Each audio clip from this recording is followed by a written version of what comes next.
오늘 하나님께서 우리에게 주신 말씀은 요한복음 8장 48절부터 59절까지 말씀입니다. 신약성경 요한복음 8장 48절부터 59절까지 말씀입니다.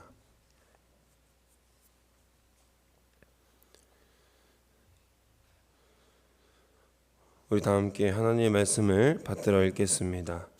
유대인들이 대답하여 이르되 우리가 너를 사마리아 사람이라 또는 귀신이 들렸다 하는 말이 옳지 아니하냐. 예수께서 대답하시되 나는 귀신 들린 것이 아니라 오직 내 아버지를 공경함이거늘 너희가 나를 무시하는도다. 나는 내 영광을 구하지 아니하나 구하고 판단하신 이가 계시니라.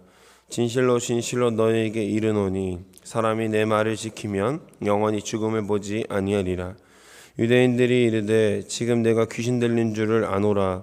아브라함과 선지자들도 죽었거늘 내 말이 사람이 내 말을 지키면 영원히 죽음을 맛보지 아니하리라 하니 너는 이미 죽은 우리 조상 아브라함보다 크냐. 또 선지자들도 죽었거늘 너는 너를 누구라 하느냐. 예수께서 대답하시되 내가 내게 영광을 돌리면 내 영광이 아무것도 아니거니와 내게 영광을 돌리는 이는 내 아버지시니 곧 너희가 하나님이라 칭하는 그이시라. 너희는 그를 알지 못하되 나는 아노니 만일 내가 알지 못한다면 너도 같이 거짓말쟁이가 되리라. 나는 그를 알고 또 그의 말씀을 지키노라. 너희 조상 아브라함은 나의 때 볼 것을 즐거워하다가 보고 기뻐하였느니라. 유대인들이 이르되 내가 아직 50세도 못 되었는데 아브라함을 보았느냐. 예수께서 이르시되 진실로 진실로 너에게 이르노니 아브라함이 나기 전부터 내가 있느니라 하시니 그들이 돌을 들어 치려 하거늘 예수께서 숨어 성전에서 나가시니라. 아멘. 오늘 말씀의 제목은 찬송가 제목과 같이 예수님은 누구신가 라고 한번 정해 봤습니다. 예수님은 누구신가? 우리가 방금 찬송가를 불렀는데요.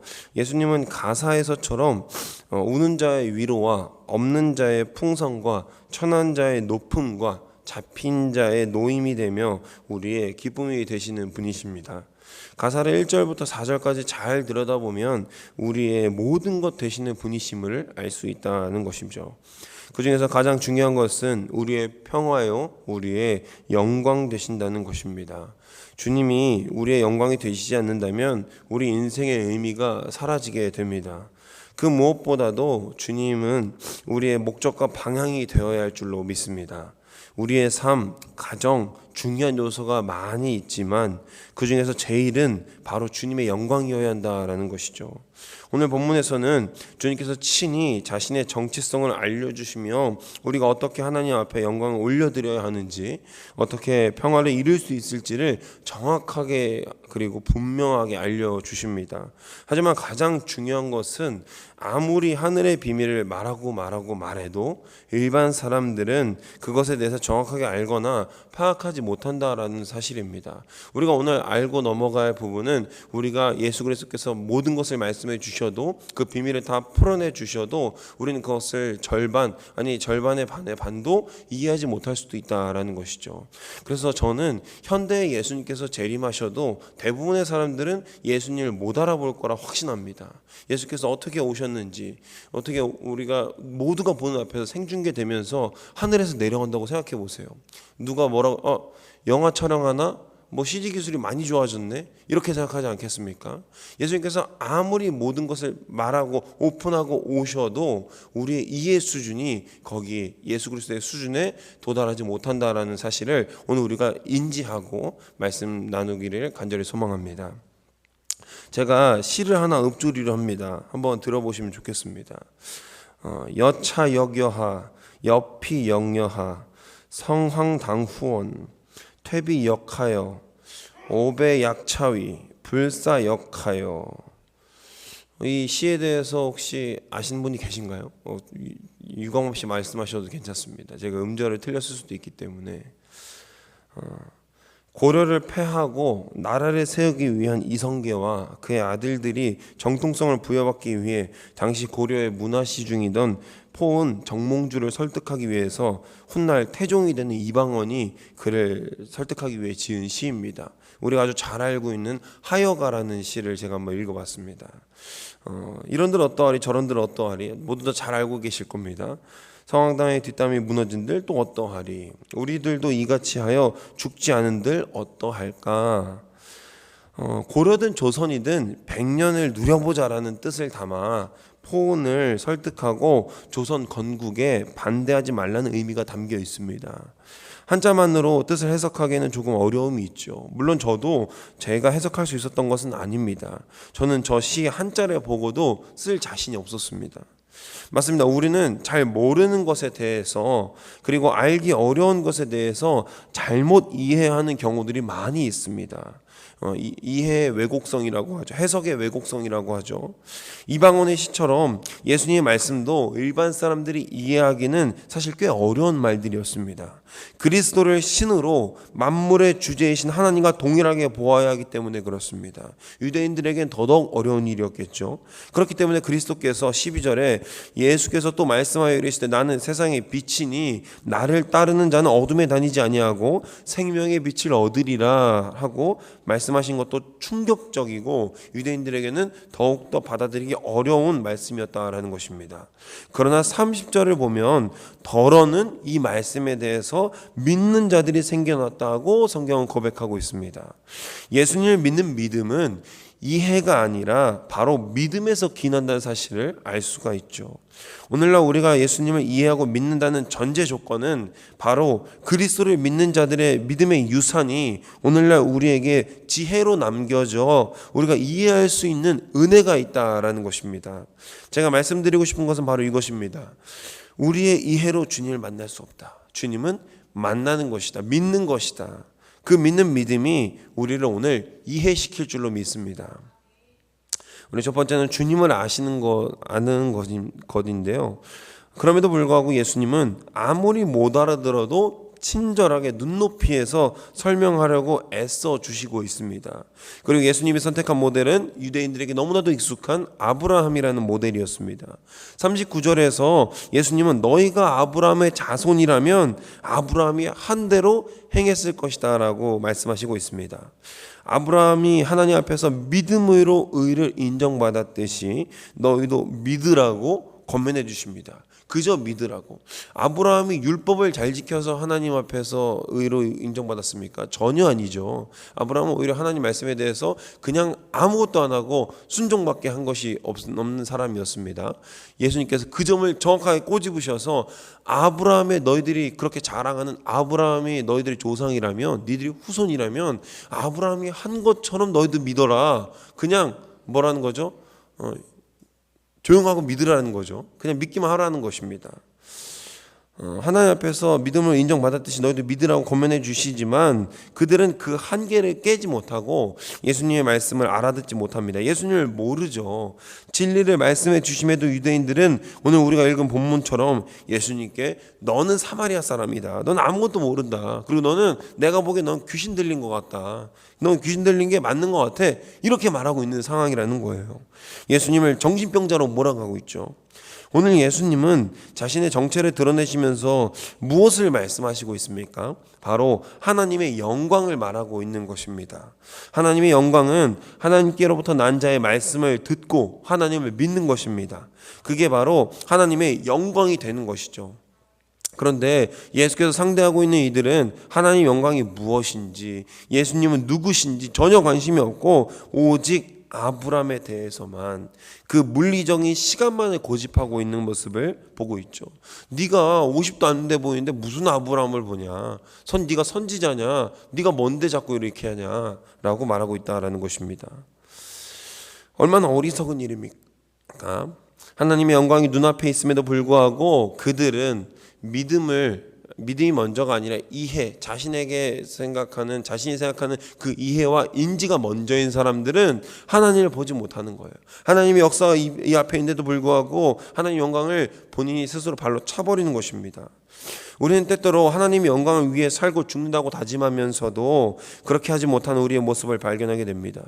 하나님의 영광을 위하여 나의 의식주가 보장되어야 하고 나의 생활이 안정되어야 하고 그래야 교회 생활도 할 수 있는 것이고 헌금도 할 수 있는 것이고 봉사도 할 수 있는 것 아닌가 하고 생각할 수가 있겠습니다만, 가장 중요한 것은 무엇이죠? 우리의 마음입니다. 과부의 두 렙돈을 한번 생각해 보십시오. 부자는 많이 했지만 예수님께 인정받지 못하지만 과부는 그 적은 것, 그 마음을 드렸을 때 비로소 예수께서 저 부자가 헌금한 것보다 과부가 두 렙돈을, 단지 두 렙돈을 헌금한 것이 더 크다라고 말씀하신 것처럼 우리 마음의 문제라는 것입니다. 우리의 마음이 우리의 영광을 위하고 있는지, 그 방향이 하나님을 향하고 있는지를 우리가 한 번 더 생각해 봐야 한다라는 것입니다. 예수께서 예수의 영광을 위해 살아갈 수 있는 방법에 대해서는 성경에 많은 예시들이 있지만 그 중에도 세례 요한을 꼽고자 합니다. 세례 요한은 어떤 삶을 살았죠? 제사장으로 편하게 살 수 있었음에도 불구하고 그는 스스로 광야에 나가서 석청과 메뚜기를 먹으며 예수의 영광을 위하여 예비하신 그 길을 위하여서 광야에 외친 자의 소리가 되지 않았습니까? 이런 것이라는 것입니다. 우리의 영광을 위한 것이 아니라 오직 하나님의 영광을 위하여 사람들에게 멸시당하며 배척당하며 심지어는 제자들에게까지도 배신당함에도 불구하고 다시 그들을 오셔서 사랑해 주시고 그들에게 보여주시는 예수님을 보고 우리도 하나님을 온전히 따르기를 간절히 소망합니다. 제대로 알고 우리의 믿음이 고백되어지기를 간절히 소망합니다. 물론 완전히 다 알 수는 없습니다. 그러나 주님이 우리에게 보여주셨던 그 길이 있지 않습니까? 주님이 우리에게 말씀하시며 가르치시며 주신 그 소망이 있지 않습니까? 그 부르신 소망을 따라 주님의 길로 행할 수 있는 우리가 되기를 다시 한번 주님의 이름으로 소망하고 축복합니다. 두 번째는 예수님은 누구신가인데요. 56절에서 말씀하고 있듯이 아브라함이 나의 때 볼 것을 즐거워하다 보고 기뻐하였다라고 성경은 선포하고 있는데요. 이는 창세기 17장 17절과 비교해 볼 수 있습니다. 17절 제가 읽어드리겠습니다. 아브라함이 엎드려 웃으며 마음속으로 이르되 100세 된 사람이 어찌 자식을 낳을까? 사라는 90세니 어찌 출산하리오 하고. 아멘. 이는 사람이 이해로는 다 이해할 수 없는 일이나 결국 아브라함은 믿음의 의로 인정받으며 약속을 얻은 이삭을 보며 믿음의 조상이 됩니다. 이런 모든 역사를 예수님이 마치 아브라함과 대면한 듯, 아니 아브라함에게 오히려 이삭을 약속한 것처럼 말씀하시고 있죠. 이런 정황들로 볼 때 예수님은 스스로 하나님이심을 계속해서 드러내고 계시다라는 것이죠. 에고에이미, 헬라어 에고에이미라는 뜻이 있는데요. 단어가 있는데 나는 나다라는 뜻입니다. 굉장히 간단한 단어죠. 나는 나다. 그리고 출애굽기에서는 3장 14절 모세에게 하나님이 정체를 드러내실 때 나는 스스로 있는 자니라 라는 말과 똑같은 말입니다. 요한복음에서는 예수께서 잡히셨을 때 18장 6절에서 예수께서 그들에게 내가 그니라 하실 때에 그들이 물러가서 땅에 엎드러지는지라 라고 말씀하십니다. 여기서도 스스로를 드러내고 정체를 알려주셨습니다. 나는 나다. 이것을 할 수 있는 자는 누구냐면요, 하나님밖에 없습니다. 나는 나야, 나는 스스로 있는 자야 라고 말할 수 있는 것은 하나님밖에 없다라는 것이죠. 그런데 예수께서 이들에게 뭐라고 말씀하시죠? 나는 나다. 여기서도 스스로를 드러내시고 정체를 분명하게 알려주셨습니다. 그리고 분명히 나아가야 할 길로 나아가십니다. 58절에서 예수께서 이르시되 진실로 진실로 너희에게 이르노니 아브라함이 나기 전부터 내가 있느니라 하고 말씀하십니다. 예수님의 전형적인 강조형 표현이죠. 뭐라고 강조하고 계시죠? 아브라함이 나기 전부터 계신 분이다. 내가 아브라함이 나기 전부터 있던 사람이다 라고 또 한 번 정체를 말씀해 주십니다. 후에 그리스도는 사람들이 돌을 들어 치려 할 때 숨어서 성전에서 나가십니다. 여기서 우리는 의문점이 될 수가 있죠. 아니 예수님이 이미 나는 하나님이다라고 이제 정체를 까발리셨는데 왜 사람들이 돌을 드실 때 도망가셨나? 정확하게 말씀드릴 수 있습니다. 18장과 8장이 다른 이유는요, 예수 그리스도의 때가 오지 않았기 때문에 그렇습니다. 예수님은 저주받고 성경의 예언대로, 구약의 예언대로 나무에 달려 돌아가셔야 하는데 돌에 먹고 죽으면 안 되잖아요. 그래서 예수께서는 아직 주님의 때가 오지 않으셨기 때문에 돌을 든 사람들을 피해서 숨어서 가셨다라는 것입니다. 그러니까 구원사적 메시아임을 선포하고 죽을 자리가 아니기 때문에 피하셨다라는 것이죠. 주님은 자신이 무엇을 감당해야 하는지, 왜 죽으셔야 했는지 명확히 아시는 분이었습니다. 때문에 언제 이 사역을 마무리해야 하는지, 어떤 방법인지도 하나님의 뜻에 따라야 했습니다. 그것이 바로 하나님의 영광이 되기 때문에 그렇습니다. 사랑하는 여러분, 예수님은 누구십니까? 바로 하나님이시며 자신의 정체를 명확히 알고 어디로 나아가야 하는지 아시는 분이었습니다. 우리도 예수님이 누구신지 압니다. 어떻게 우리를 구원하시고 사랑해 주셨는지 말이죠. 그런 주님이 있기에 우리도 그 길을 갈 수 있습니다. 주님이 홀로 가신 그 길, 그 영광의 길로 우리도 나아가야 할 줄로 믿습니다. 그 영원한 진리의 길은 무엇입니까? 영원히 목마르지 않는 생수가 있는 곳, 사자와 어린아이가 뛰놀며 춤추는 그곳, 어린이가 독사굴에 손 넣어도 물리지 않는 그곳. 또한 오늘 가르치시는 것처럼 영원히 죽음을 맛보지 않는 그곳을 향하여 주님의 뜻을 결단하고 지키며 나아가야 할 줄로 믿습니다. 오늘 말씀 정리하려고 합니다. 사랑하는 여러분, 오늘 이 시간 우리에게 빛으로 오신 예수님을 알고 만나시기를 주님의 이름으로 소망하고 축복합니다. 물론 계속해서 제가 제시하고 있듯이 100% 예수님을 이해하는 것은 불가능합니다. 그리고 그것은 교만입니다. 우리의 또 다른 교만이 되는 거죠. 그럼에도 불구하고 주님을 향한 신뢰와 믿음으로 주님께 우리의 믿음을 내어놓길 간절히 소망합니다. 그 겨자씨만한 믿음이 온전할 때 우리가 정말 저 산을 들어 올리는 귀한 믿음이 우리에게 있는 줄로 믿습니다. 오늘 본문의 상황처럼 계속해서 자신의 정체를 드러내시고 우리에게 가르쳐 주시는 주님의 모습을 볼 수 있는데 사람들은 여전히 알지 못합니다. 하지만 알고 이해하고 믿는 것이 아니라 믿고 이해하는 것이라고 제가 말씀드렸듯이 주님을 믿고 그 믿는 믿음 가운데에서 주님을 이해할 수 있는 이해력도 생기게 되는 것입니다.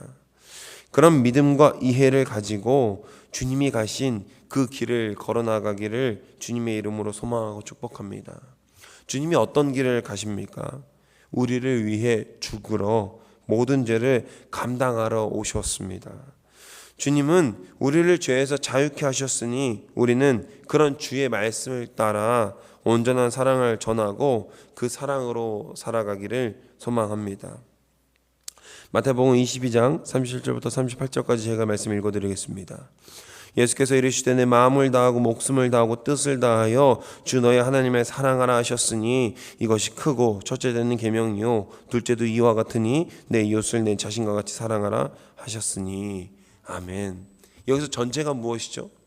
목숨을 다하고 힘을 다하고 뜻을 다하여 주 너의 하나님을 사랑하라. 주 너의 하나님 사랑해서 영광이 되라는 것이죠. 그런데 그 제 명확한 대상이 있죠. 예수님께서는 사실 비유로 말씀하시지만 그 비유에는 정확한 뜻이 담겨 있습니다. 사랑하라는 겁니다. 나한테 힘들게 하는 자들, 나의 원수 되는 자들, 내가 정말 꼴보기 싫은 자들 사랑하라는 것입니다. 여러분, 나에게 호의를 베푸는 자들에게 사랑을 전하고 담례를 하는 것은 누구나 할 수 있는 일입니다. 죄송합니다. 개나 소나 다 할 수 있는 일이죠. 그럼에도 불구하고 예수님께서는 어떤 모습을 보여주십니까? 그 수제자라고 하는 놈들이 예수 그리스도를 다 배반하셨을 때에도 그럼에도 불구하고 요한복음 21장에 보면 예수께서 그들에게 다시 나타나셔서 오셔서 다시 한번 사명을 주신 장면에 나타납니다. 저는 요한복음 21장을 정말 사복음서 내에서 가장 좋아하는 그런 복음서인데요. 모두가 중요하지만 21장이 정수라고 생각합니다. 모든 배신과 모든 어떤 감정들을 다 받은 예수님이 제자들에게 오셔서 고기 잡았느냐? 또 못 잡았다는 거예요. 예수님 없으니까 고기도 못 잡아요. 그럼 일로 가라. 그럼 고기를 잡아오죠. 그거 줘라.